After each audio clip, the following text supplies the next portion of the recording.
I know you got some more stories to tell because I want to hear them, but my dad told me his scariest story that day.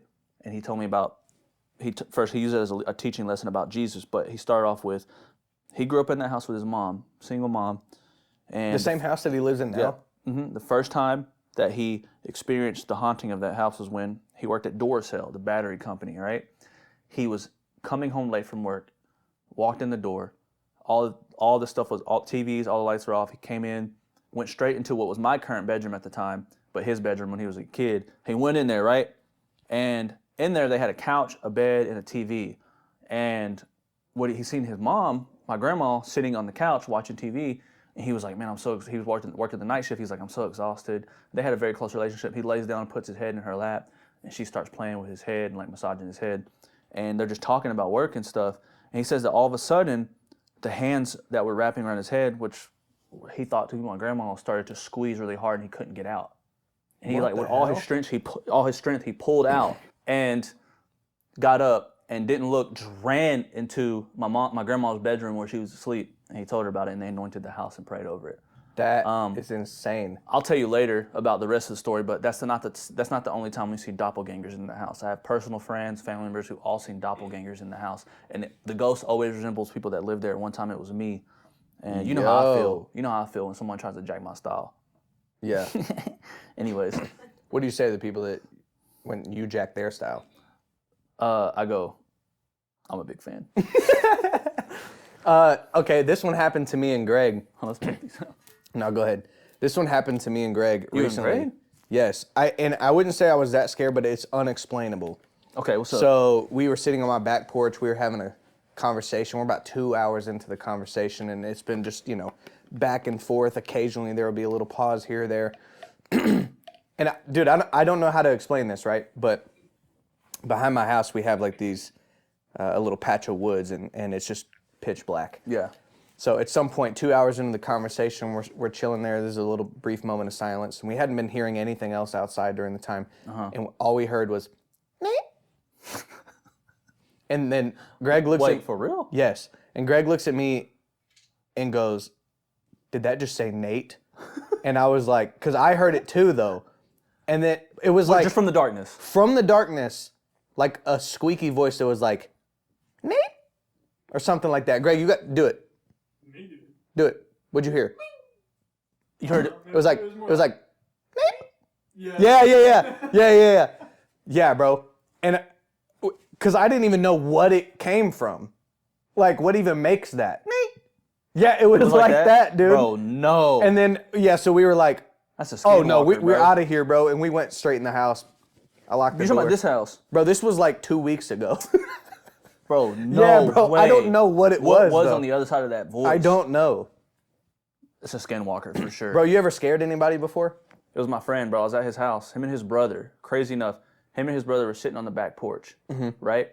I was in the darkness, and I know his name, and I was like, Nate! You really had me hooked. I just bring it back around. It's like it was me the whole time. And then I sprinted towards them. Yeah, on the door. No, tell me, what's up? When did you scare No, this someone? one has a cool little thing to it too, a little twist. But I had this neighbor, my next door neighbor, his name was Blake, and he used to play with these fake snakes all the time in his yard. And he would throw them into trees and stuff like that. And Funny. yeah, one day we're over playing basketball at my house, shooting hoops, and I noticed in the grass one of his fake snakes was over there. And so I'm like, all right, I'm devising a plan. So I'm shooting or whatever, but then I pass him the ball, and I'm like, oh yeah, just take a couple practice shots or something. And so I go over to where it's at, and I grab it in the middle, and I throw it at him because I'm like, I'm trying to scare him because Nate was bullying this man. What he's gonna think is he was like, yo, he just threw a snake at me. So I thought that would be hilarious. And he moved out of the way, and he made a scream, kind of like, No, he didn't. It didn't sound like that. It was him. He was getting you back. Yeah. Nah, but bro, the snake landed and it started slithering. Wait, hold up. The snake was real? Bro, it was a huge snake too. And listen.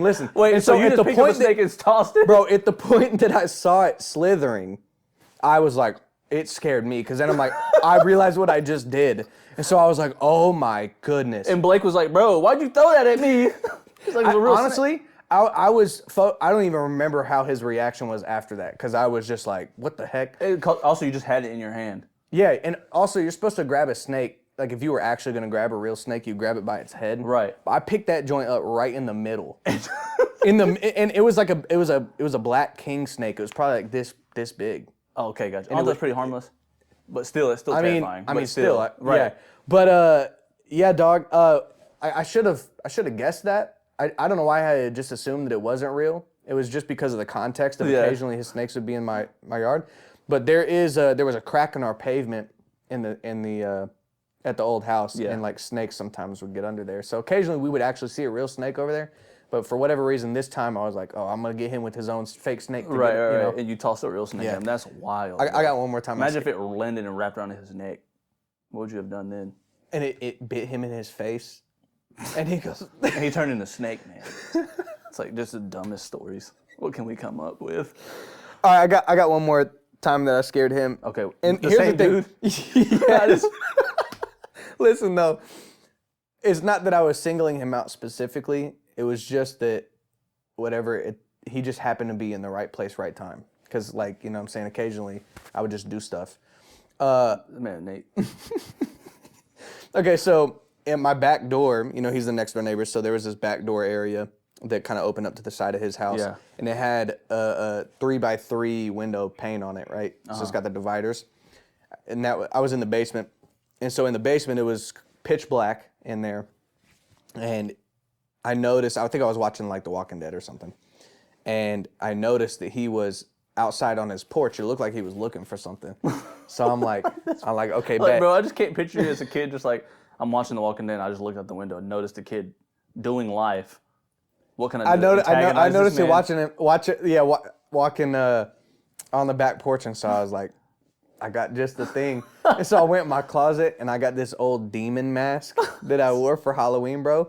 And so I put it on and I stood with my face just in the center circle. Now, here's the thing. It was dark inside, so you can't see anything, except there was a light outside the door. So if I pushed my face close enough to the window, the light caught the face of the mask.